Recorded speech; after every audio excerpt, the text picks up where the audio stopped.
countrymen, just to give you the current situation. I am about to land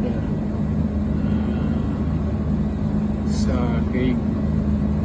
Galing ako Dubai. Stopover for it's a long haul, it's a long flight. Okay ako. Do not worry. And I think this is something to do with the law and order noon. At sinasabi ko naman sa mga polis, military na trabaho kayo,